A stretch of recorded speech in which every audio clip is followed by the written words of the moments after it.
One night, the Lord appeared to me in a vision and he asked me this: if I gave you the ability to do anything for me right now, what would you do? And without an ounce of hesitation, I responded like, Lord, if I could, I would supernaturally synchronize every radio airwave to one channel. Command DJs throughout the nations to keep playing your heart until the station of every mind is in tune with yours. And while bobbing my head to the rhythm of your spirit, I would shear off the wool of 1 billion sheep and knit a quilt of grace to blanket this cold world from hate and simultaneously change the definition of global warming. And as they lay their heads, in the dark of the night, I'd invade the Middle East, load my lungs with serenity, and lullaby bullets of love into the minds of men, which would assassinate the animosity as they sleep, so when they wake, they think their conflict was just a bad dream and realize that no one had to die to rest in peace. Since I'd be across the seas, I'd visit every destitute child in every third world country. I'd feed each one individually with so much faith today that they would have no choice but to save leftovers of hope for tomorrow and the day after. I'd look up and say, God, I know you've been underappreciated by those who keep you overworked. So you definitely have a heart for those who have been underestimated because they're overlooked, who can't understand why they can't afford to acquire self-esteem in a culture where looks are overpriced. I would stand in the gap and ask for your permission to die, just so I can go to heaven to borrow your eyes, to lend them to the downtrodden, for them to use every time they look into a mirror, so they only see the staggering beauty that you see when you behold them. My God, if you can, give me the ability to do these things. I just want to show the world the love that you've shown me. I want every human being to accidentally walk into your hood wearing the wrong colors, so that you can bang on their hearts with love and show them your signs and wonders. But before your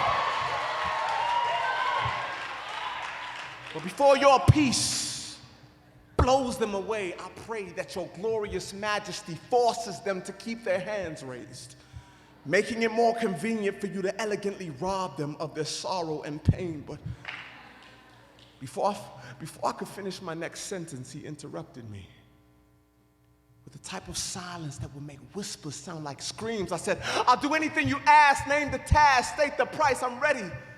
And then he calmly asked, when have I ever withheld the pouring of myself upon you? Never. Even as I speak, your countenance helplessly drips of the fragrance of my love, but you want to wait until you get your budget together before you travel across the world to spread it, when right here in this very room, neither your children nor wife can even remember the last time you said it. You have next door neighbors that you see daily, but they've never heard you mention my name. But I guess that'll all change if someone flies you out to proclaim, to spit poetry on a stage. Son, listen. I need you to understand that I cherish your desires, but why are you so eager to get your Christopher Columbus on?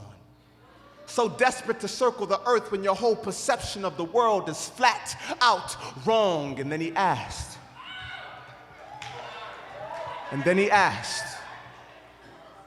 do you trust me?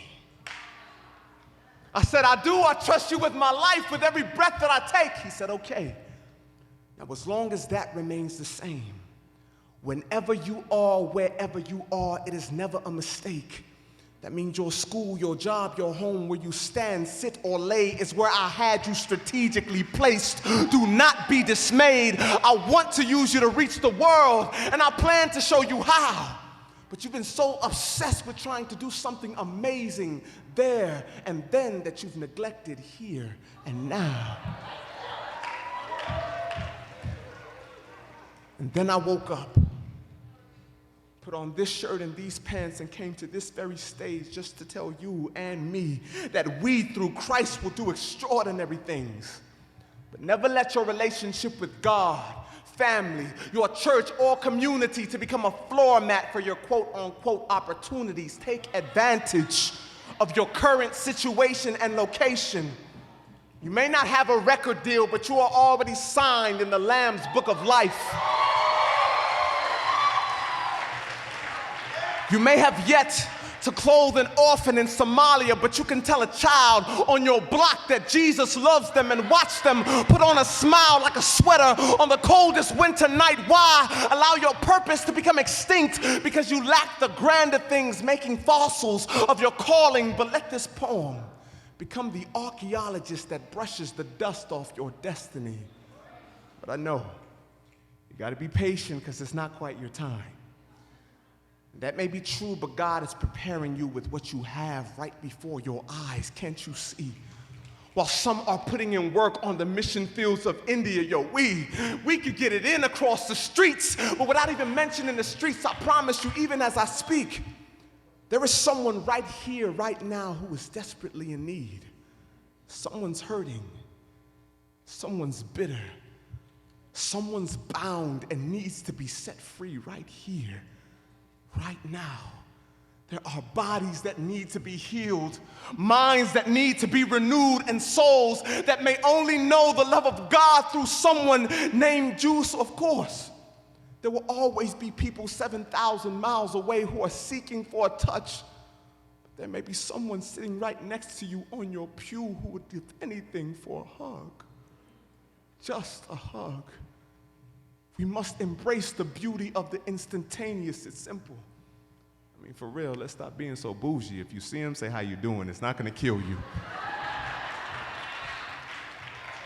The same way we have a God in heaven whom before we'll all one day bow, but you don't have to wait for the rapture to get caught up in his presence. You can do it right here, right now.